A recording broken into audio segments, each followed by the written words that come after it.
আসসালামু আলাইকুম। আজকের লেকচারে অনেক কিছু থাকবে। যে বিষয়গুলো আজকের লেকচারে কভার করব এগুলোর একটু ওভারভিউ দেখব। ফার্স্টে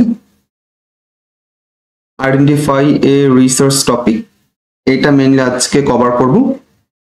এখানে অনেকগুলো স্লাইড আছে, প্রায় প্রত্যেকটা স্লাইড হচ্ছে আজকে এক্সপ্লেইন করব।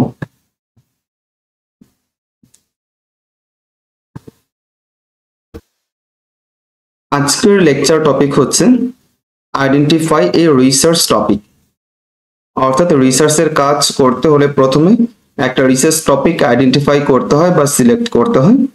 এক্ষেত্রে অনেকগুলো নিয়ম আছে, অনেকগুলো ফ্যাক্টর আছে যেগুলো মাথায় রেখে বা যেগুলোকে স্টাডি করে রিসার্চ টপিক সিলেক্ট করতে হয়। এর মধ্যে প্রথমে হচ্ছে এক্সপ্লোর ব্রড ইন্টারেস্ট, অর্থাৎ যে কাজের উপর আপনার ইন্টারেস্ট আছে, আপনি প্যাশনেট বা যেটার প্রতি আপনার কিউরিয়াস আছে আর কি, মানে অনেক বেশি কৌতূহল আছে জানার জন্য, ওই টপিকটা নিয়ে কাজ করা বা রিসার্চের কাজ করা, এটা একটা দিক হতে পারে।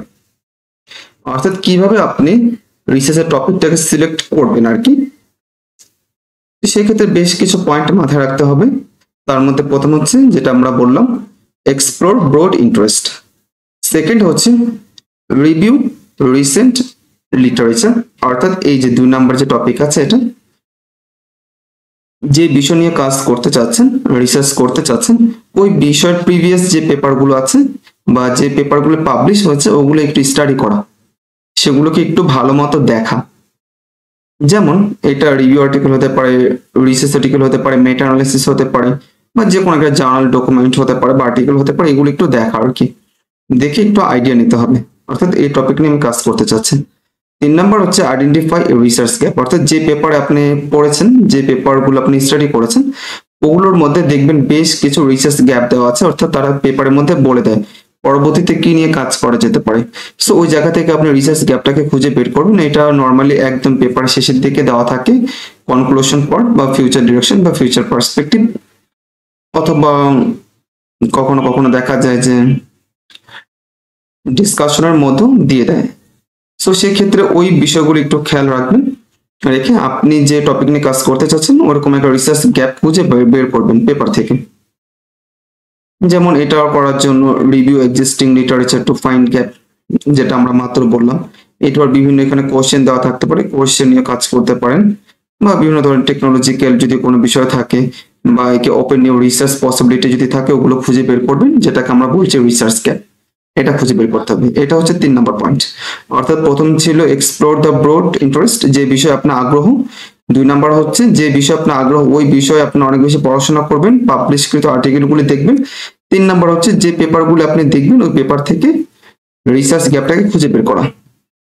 4 নাম্বার হচ্ছে ফর্মুলেট এ রিসার্চ কোশ্চেন, অর্থাৎ আপনি যে বিষয়ে রিসার্চ গ্যাপটা পেলেন, এখন ওই যে আইডেন্টিফাই যে গ্যাপটা পেলেন ওইটার ওপর ভিত্তি করে বেশ কিছু কোশ্চেন আপনি তৈরি করবেন, মেক করবেন, ইভেন ওইটার অ্যান্সার খোঁজার ট্রাই করবেন। সো এটাও একটা প্রসিডিউর হতে পারে।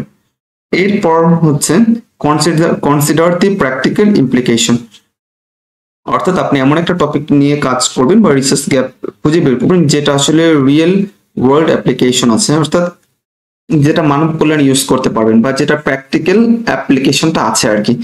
লাইক আপনি এমন একটা বিষয় নিয়ে কাজ করলেন যেটার কোনো এক্সিস্টেন্স ওয়ার্ল্ডে নেই, বা এইটার দ্বারা খুব একটা মানুষের উপকার হবে না, অর্থাৎ আপনি রিসার্চের কাজ যদি সফল হন এর দ্বারা খুব একটা মানুষের কল্যাণ হবে না। সো ওই ধরনের টপিকগুলোকে অ্যাভয়েড করে, যেটা হচ্ছে প্র্যাকটিক্যাল, যেটা হচ্ছে আপনি ইউজ করতে পারবেন, যেটার একটা ব্যবহার আছে, যেটার দ্বারা মানুষের উপকার হবে, এই ধরনের একটা টপিক সিলেক্ট করা, অর্থাৎ রিয়েল ওয়ার্ল্ড যেটার একটা অ্যাপ্লিকেশন আছে, এই ধরনের টপিকটাকে চুজ করা।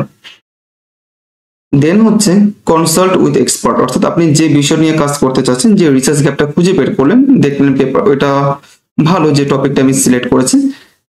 এখন এই যে এই টপিকটা আসলে আমার কাছে নর্মালি মনে হচ্ছে যে এটা তো আসলে অ্যাপ্লিকেশন আছে, কিন্তু অ্যাকচুয়ালি আমি কনফিউজড। তো সেক্ষেত্রে কি করতে হবে, যারা নাকি এই বিষয়ে এক্সপার্ট তাদের সাথে কথা বলতে হবে। এটা সুপারভাইজার হতে পারে বা মেন্টর হতে পারে, কলিগ হতে পারে, বা এনি প্রফেশনালস তারা হতে পারে।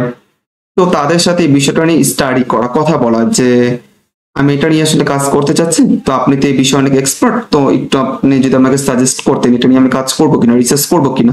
সো দেখা যাবে যে তারা আপনাকে একটা দিবে, যে একটা সাজেশন দিবে, হ্যাঁ আপনি এটা নিয়ে কাজ করতে পারেন, you can start your work, okay, এই ধরনের টাইপের কিছু কথাবার্তা আপনাকে বলবে। সেক্ষেত্রে আপনি আরো বেশ কিছু জায়গা থেকে আইডিয়া পেতে পারেন, যেমন কোনো কনফারেন্স হতে পারে, সেমিনার হতে পারে, ওয়ার্কশপ হতে পারে। তো সেসব জায়গা থেকে আপনি চাইলে কোশ্চেন আনসারের মাধ্যমে আপনি তাদের কাছ থেকে ইনফরমেশন নিতে পারেন, ফিডব্যাক নিতে পারেন যে আমি এটা নিয়ে কাজ করতে চাচ্ছি, রিসার্চ করতে চাচ্ছি, সো সেক্ষেত্রে এটা কেমন হবে আর কি, এই ধরনের কিছু একটা। এরপর হচ্ছে অ্যাক্সেস ফিজিবিলিটি। এই যে এই বিষয়টা একটু কি দেখেন, অর্থাৎ যে বিষয়টা নিয়ে কাজ করতে চাচ্ছেন ওইটার যাতে যথেষ্ট পরিমাণ ডাটা আপনার কাছে অ্যাভেলেবল থাকে, বা আপনি ওইটা রিচ করতে পারবেন, বা ওইটা রিসোর্সটা আছে আর কি। অর্থাৎ এমন একটা টপিক নিলেন যেটা আসলে দেখলেন সবকিছুই ভালো, ইভেন আপনার প্রফেসর আপনাকে বললো যে ওকে ফাইন আপনি এটা নিয়ে কাজ করতে পারেন, কিন্তু দেখলেন যে এটা রিসোর্সটা খুবই কম, বা ওইটার স্কোপটা খুব কম, এটা আপনি ম্যানেজ করতে পারবেন না, বা ম্যানেজ করা অনেক বেশি ডিফিকাল্ট। সো আপনি ওই টপিকটা অ্যাভয়েড করে ট্রাই করবেন, অর্থাৎ নতুন কোনো আইডিয়া জেনারেট করবেন, দেন হচ্ছে ওইটা নিয়ে কাজ করে ট্রাই করবেন।